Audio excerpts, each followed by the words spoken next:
Hello everyone. So I'm here to explain my strategy for GS in HCS mains. This is about me in brief, and recently I got rank 48 in HCS 2023. So अगर strategy की बात करें तो prelims, mains और interview in तीनों stages की जो strategy है मुझे लगता है कि वो completely different है।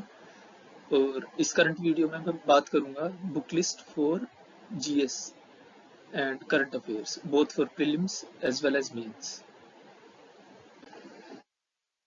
अगर पॉलिटी की बात करें तो मैंने जो लक्ष्मीकांत है उसका 5th एडिशन पढ़ा है।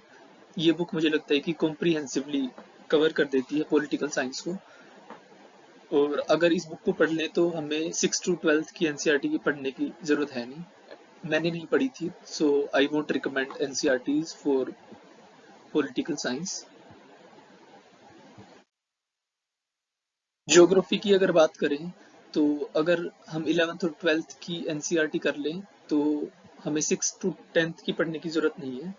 और इसका एक और दूसरा ऑप्शन है कि जो बाजीराव एंड रवि है उसकी 2 येलो बुक्स हैं, ये भी मैंने पढ़ी हैं।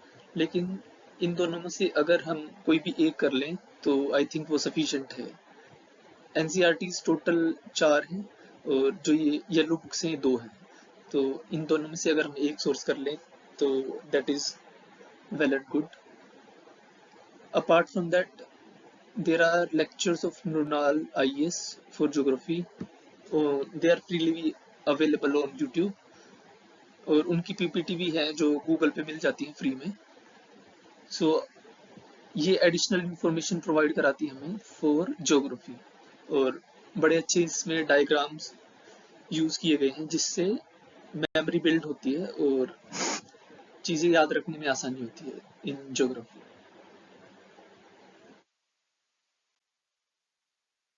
हिस्ट्री की अगर बात करें तो तमिलनाडु बोर्ड की 11th क्लास की एनसीईआरटी है जिसमें एंशियंट और मिडिवल हिस्ट्री दोनों कवर की गई है। ये बड़ी अच्छी बुक है। और इससे अलग हम ल्यूसेंट का जो पोर्शन है एंशियंट और मिडिवल हिस्ट्री का वो भी कर सकते हैं, क्योंकि इसमें फैक्चुअल इंफॉर्मेशन सारी इकट्ठी एक जगह मिल जाती है और कई बार वन लाइनर क्वेश्चन आ जाते हैं एग्जाम में। और मॉडर्न हिस्ट्री के लिए मैंने स्पेक्ट्रम पढ़ी थी, और आर्ट एंड कल्चर के लिए एनसीईआरटी 11th क्लास की है शायद, वो मैंने पढ़ी थी। और इसका दूसरा ऑप्शन है नितिन सिंघानिया जो आर्ट एंड कल्चर की बुक है, लेकिन ये बड़ी बल्क की बुक है और कंप्लीट नहीं करनी हमें। इसमें से कुछ सिलेक्टेड अगर हम 7-8 चैप्टर्स कर लें तो काम चल जाएगा। इन दोनों में से अगर हम एक बुक कर लें तो आर्ट एंड कल्चर हमारा कंप्लीट कवर हो जाता है। इकोनॉमिक्स के लिए जो बेसिक अंडरस्टैंडिंग है, अगर किसी का बैकग्राउंड नहीं है इकोनॉमिक्स में तो आई थिंक 11th और 12th की जो एनसीईआरटी है वो हमें पढ़नी चाहिए स्टार्टिंग में फॉर बेसिक अंडरस्टैंडिंग। लेकिन जो 12th की 2 एनसीईआरटीज हैं वो दोनों नहीं करनी, उसमें से सिर्फ एक करनी है मैक्रो इकोनॉमिक्स। ये पढ़ने के बाद हम जो एडवांस टॉपिक्स हैं वो कवर कर सकते हैं through Shri Ram IAS economics notes. और मृणाल के लेक्चर्स हैं यूट्यूब पे और इनकी फ्री पीपीटीज भी अवेलेबल है गूगल पे।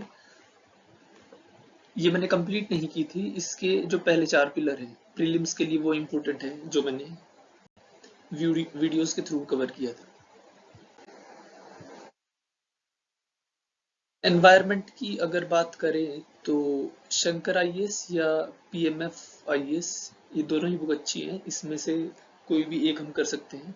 मैंने पीएमएफ आईएएस की थी और मैंने पीडीएफ से पढ़ी थी, इसमें बड़े कलरफुल डायग्राम्स हैं, तो एनवायरनमेंट के लिए ये कर सकते हैं हम। और जो बायोलॉजी है 12th क्लास की उसके लास्ट 4 चैप्टर्स हैं जो मोस्ट इम्पोर्टेंट हैं, उससे कई बार डायरेक्ट क्वेश्चंस भी आ जाते हैं एग्जाम में। साइंस एंड टेक का अगर किसी का बैकग्राउंड है science and tech then I won't recommend 6 to 10th NCERT. लेकिन अगर आपने साइंस एंड टेक बिल्कुल भी नहीं पढ़ा है और अंडर कॉन्फिडेंट है उसमें तो 6 to 10th की कर सकते हैं। और अगर टाइम की कमी है तो सिर्फ 9th और 10th की भी कर सकते हैं हम एनसीईआरटी। और अगर इतना भी टाइम नहीं है तो मुझे लगता है कि जो साइंस एंड टेक पोर्शन है लूसेंट का, ये बड़ा अच्छा है। और इससे एचसीएस के अंदर फैक्चुअल क्वेश्चन आते हैं हर बार। तो मैंने ये की थी साइंस एंड टेक के लिए। और इससे अलग जो करंट अफेयर्स है उसके थ्रू हमारा कवर हो जाता है साइंस एंड टेक। और इससे अलग जो लूसेंट है जीके के लिए, वो मैंने कंप्लीट पढ़ी थी, क्योंकि यूपीएससी है थोड़ा एनालिसिस बेस्ड क्वेश्चन पेपर। उसमें डीप अंडरस्टैंडिंग चाहिए होती है और डीप कंसेप्ट, हमारे कंसेप्ट क्लियर होने चाहिए बेसिकली। लेकिन जो एचसीएस का प्रीलिम्स है वो थोड़ा फैक्चुअल होता है। तो उसके लिए आई वुड रिकमेंड कि लूसेंट या अरिहंत कोई भी एक बुक हम अच्छे से कवर करें। मैंने पर्सनली लूसेंट की थी, so I would recommend that you should also do Lucent.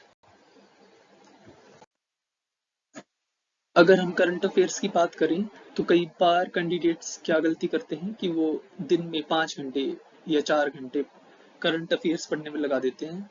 लेकिन मुझे लगता है कि as of my understanding of this exam, current affairs is hardly 30%, be it pre or mains.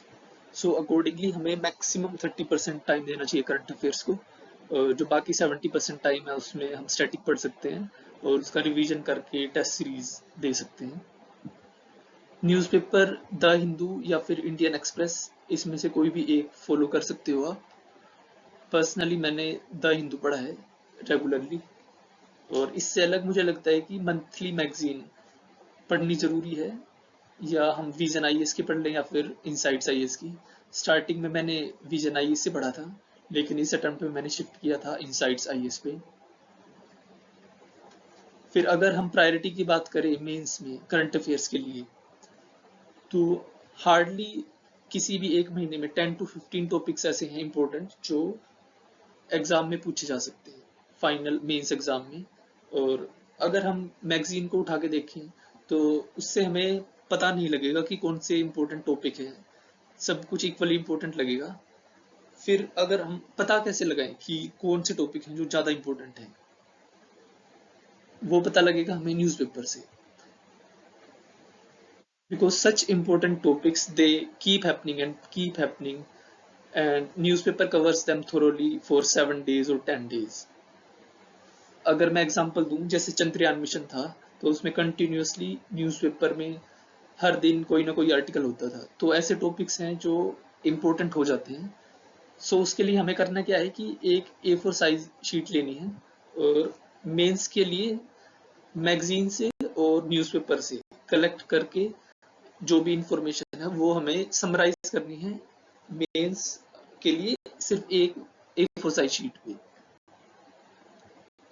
और इस तरह अगर मेंस के नोट्स हम तैयार कर रहे हैं तो हार्डली 10 या 15 पेज ऐसे होंगे जो मेंस के लिए हमने करंट अफेयर्स तैयार किए हैं। और मेंस से पहले और प्रीलिम्स के बाद टाइम इतना कम होता है कि उसमें हम पूरे साल का करंट अफेयर्स कवर नहीं कर सकते। तो उस मैंने इसी तरह किया था। तो जो ये 10-15 पेज है पर मंथ, वो मैंने रिवाइज किए थे 3-4 बार। और मैं पीडीएफ से पढ़ता था जो करंट अफेयर्स की मैगजीन है, और उसमें हाईलाइट कर लेता था कि जो भी इंफॉर्मेशन प्री के लिए है। तो इससे क्या हुआ कि मेरा टाइम थोड़ा सेव हो गया, मुझे प्रीलिम्स के लिए अलग से नोट्स नहीं बनाने पड़े और मैंने पीडीएफ में ही हाईलाइट किया, उसी को बार बार रिवाइज किया।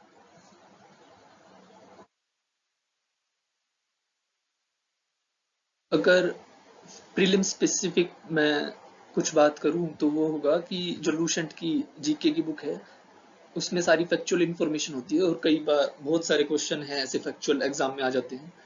तो उससे वो सारे क्वेश्चन हैं जो लूसेंट से हम कवर कर सकते हैं।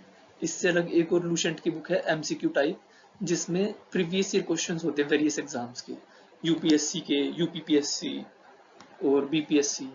कई बार एचसीएस में बहुत सारे question direct as it is repeat हो जाते हैं यूपीएससी के। और जो प्रीवियस ईयर क्वेश्चन है एचसीएस के वो मैंने किए थे, और यूपीएससी के ये दो मैंने बड़े डिटेल में किए थे।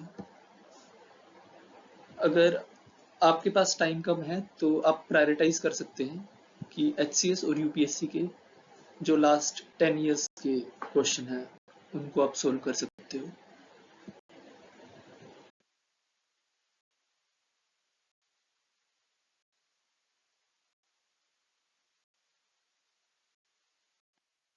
अगर मेंस स्पेसिफिक हम बात करें तो जो प्रीवियस ईयर क्वेश्चंस हैं HCS मेंस के वो बड़े इंपॉर्टेंट हो जाते हैं, जो कि फ्रीली अवेलेबल हैं HPSC की वेबसाइट पे। पिछले जो 10 साल के क्वेश्चन पेपर हैं वो आप देख सकते हैं, लेकिन अगर आपके पास टाइम कम है तो जो लास्ट 3 साल के हैं, क्योंकि जो मेंस का ट्रेंड है लास्ट 3 साल से थोड़ा चेंज हुआ है और जो क्वेश्चंस हैं वो UPSC के लाइंस पे अब ज़्यादा आ रहे हैं। उससे पहले थोड़े फैक्चुअल क्वेश्चन होते थे GS में, तो ये पिछले 3 साल के क्वेश्चन पेपर्स हैं जो आप सोल्व कर सकते हो। इससे अलग मैंने मेंस के लिए टेस्ट सीरीज ली थी GS की, उसमें टोटल 30 टेस्ट थे, जिसमें 22 थे जो सेक्शनल टेस्ट थे और 8 फुल लेंथ टेस्ट थे। तो मैंने क्या किया था कि जितने भी 22 टेस्ट हैं वो सभी टेस्ट देने के बाद उनको सब्जेक्ट वाइज कंपाइल कर लिया था, और मेंस से पहले जैसे पॉलिटी के 4 टेस्ट थे तो एक टेस्ट में 20 क्वेश्चन थे, 80 क्वेश्चन मोस्ट इंपोर्टेंट वंस। तो मेंस के टाइम पे मैंने यही जो 22 टेस्ट हैं इन सब की एक्सप्लेनेशन पढ़ी थी, इनसे शॉर्ट नोट्स बनाए थे और उन्हीं को 3-4 बार रिवाइज किया था। टेस्ट सीरीज आप कोई भी ले सकते हो irrespective of the name of the institution, because I think they are all equivalently good. अगर हम बेनिफिट की बात करें टेस्ट सीरीज की तो उसमें होलिस्टिकली सारा सिलेबस कवर हो जाता है। कई बार ऐसा है कि जो फ्रिंज टॉपिक्स होते हैं, जो डायरेक्ट हमारी जो स्टैंडर्ड बुक्स है जो मैंने अभी मेंशन की है पहले हर सब्जेक्ट के लिए, उनमें कई बार वो क्वेश्चन कवर नहीं होते, तो जो सिलेबस के फ्रिंज टॉपिक्स हैं वो टेस्ट सीरीज के थ्रू हमारे कवर हो जाते हैं। और मेंस से पहले जैसे कि मैंने बताया, टेस्ट सीरीज की जो एक्सप्लेनेशन है उनसे पढ़ के हमारा सिलेबस बड़ी जल्दी होलिस्टिकली कवर हो जाता है और उनसे हम शॉर्ट नोट्स बना के याद करने में उससे थोड़ी आसानी होती है। और इससे अलग जो इंडिविजुअल हर एक टेस्ट है, उस टेस्ट में जो टॉपर रहा है उसकी कॉपी वेबसाइट पे अपलोड की जाती है उस कोचिंग सेंटर के द्वारा, तो हम उससे अपना कंपैरिजन करके देख सकते हैं कि हमारी जो रिप्रेजेंटेशन है वो कैसी है, टॉपर की कैसी है, किस तरह का वो डेटा या फिर रिपोर्ट्स यूज कर रहे हैं, तो वो कंपैरिजन करके हम उनकी टेस्ट सीरीज से सीख सकते हैं। और जो मेजर चीज है जो टेस्ट सीरीज से मुझे सीखने को मिली वो था पेपर कंप्लीशन ऑन टाइम, क्योंकि मेंस में हर क्वेश्चन के लिए लिमिटेड टाइम है और उसी के अंदर हमने क्वेश्चन पढ़ना भी है और सोचना भी है और वो लिखना भी है, तो वो कैसे इम्प्रूव होगा, स्पीड हमारी कैसे इम्प्रूव होगी टेस्ट सीरीज के थ्रू। जब मैंने अपना पहला टेस्ट दिया था तो उसमें 20 में से मेरे 16 क्वेश्चन ही अटेम्प्ट हो पाए थे, लेकिन 4-5 टेस्ट देने के बाद धीरे धीरे स्पीड बढ़ी और by the end of the test series I was able to attempt all the 20 questions, जो कि फाइनल एग्जाम में भी रिफ्लेक्ट हुआ, मेरे 20 के 20 क्वेश्चंस अटेम्प्ट हो गए थे। So that's all about my strategy. Thank you so much and good luck for your exam.